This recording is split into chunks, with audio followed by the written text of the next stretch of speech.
Assalamualaikum warahmatullahi wabarakatuh. Apa kabar anak-anak ibu yang hebat? Semoga kalian selalu dalam lindungan Allah Subhanahu wa Ta'ala. Pada kesempatan kali ini, kita kembali bertemu dalam pembelajaran pendidikan agama Islam dan budi pekerti, kelas 5 SD bab 4, yaitu hidup lapang dengan berbagi. Tujuan pembelajaran: setelah kalian mempelajari bab 4 ini, diharapkan kalian mampu. Yang pertama, meyakini makna zakat, infak, sedekah, dan hadiah. Terus, kalian juga dapat membiasakan berperilaku berbagi sebagai penerapan zakat, infak, sedekah, dan hadiah. Selanjutnya, kalian juga dapat menjelaskan makna zakat, infak, sedekah, dan hadiah. Kemudian, kalian juga dapat mempraktekkan makna zakat, infak, sedekah, dan hadiah dengan benar. Selanjutnya, kita memasuki pembahasan tentang zakat, yang mana zakat itu hukumnya wajib. Namun, sebelum kita melanjutkan pembelajaran, mari kita berdoa terlebih dahulu.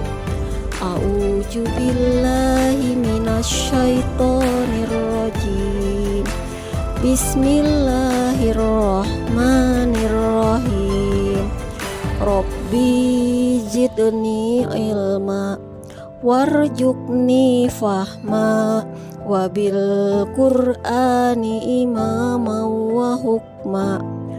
Rabbis rohli sodri wa yassirli amri wahlul uqdatam min lisani yafqahu qawli walhamdulillahi rabbil alamin. Amin amin ya rabbal alamin. Semoga pembelajaran kita pada hari ini diberi kelancaran oleh Allah Subhanahu wa Ta'ala. Pada pertemuan kali ini, kita akan membahas tentang zakat. Nah, apakah kalian sudah tahu tentang zakat? Atau mungkin kalian sudah pernah membayar zakat? Nah, di sini kita akan membahasnya bersama-sama. Zakat artinya tumbuh, berkembang, suci, dan berkah. Sebagaimana firman Allah, ambillah zakat dari harta mereka guna membersihkan dan mensucikan mereka. At-Taubah ayat 103. Sedangkan secara istilah, zakat adalah harta milik seorang muslim atau milik badan usaha yang wajib dikeluarkan menurut ketentuan syariat Islam. Nah, anak-anak ibu semua, apakah kalian tahu ada berapa macam zakat? Ya, zakat itu ada dua macam. Yang pertama, zakat fitrah, dan yang kedua adalah zakat mal. Zakat fitrah dikenal sebagai zakat jiwa, sedangkan zakat mal dikenal sebagai zakat harta. Baik anak-anak ibu, selanjutnya mari kita bahas satu persatu dari pembahasan zakat tersebut. Yang pertama yaitu zakat fitrah. Zakat fitrah menurut bahasa berarti bersih atau suci. Sedangkan menurut istilah, zakat fitrah adalah pemberian bahan pokok menjelang Hari Raya Idul Fitri dengan syarat dan ketentuan yang telah ditetapkan.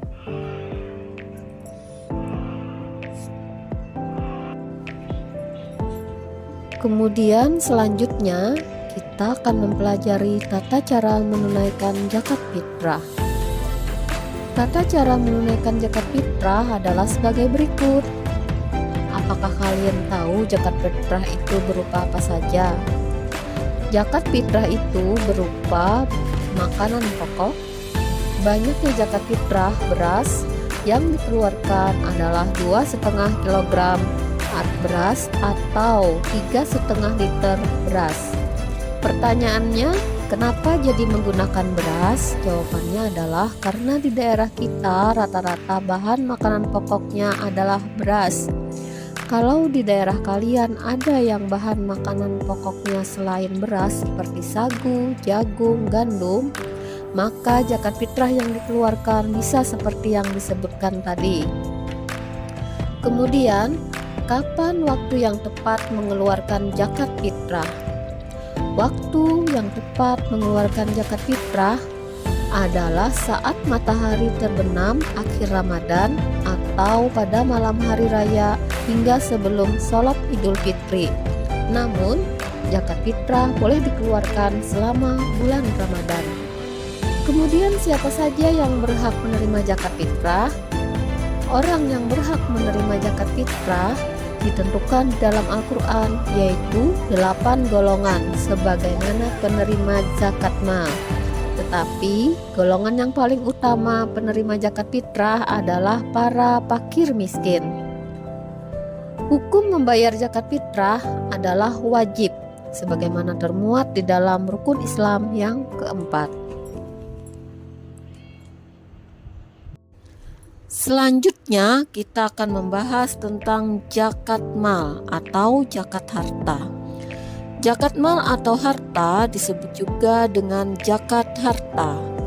Adapun yang termasuk zakat mal adalah hasil dari perdagangan atau perniagaan, zakat dari hasil pertanian, zakat hasil perkebunan, zakat dari hasil penangkapan ikan, peternakan, barang temuan, emas dan perak. Penghasilan juga harus dizakati yang dikenal dengan zakat profesi. Kemudian siapakah yang wajib membayar zakat? A. Ketentuan bagi orang yang wajib berzakat. Orang yang wajib berzakat antara lain beragama Islam, balik dan berakal, bebas dari hutang, dan merdeka atau bukan hamba sahaya. Apakah ketentuan harta yang wajib dizakatkan? Harta yang dikeluarkan zakatnya memiliki ketentuan antara lain cara memperoleh dengan halal dan baik, hartanya berkembang, dapat memberi keuntungan bagi pemilik, hartanya milik sendiri, dan memiliki kekuasaan untuk menggunakannya, serta harta tersebut mencapai 1 tahun atau haul dan mencapai jumlah nisabnya.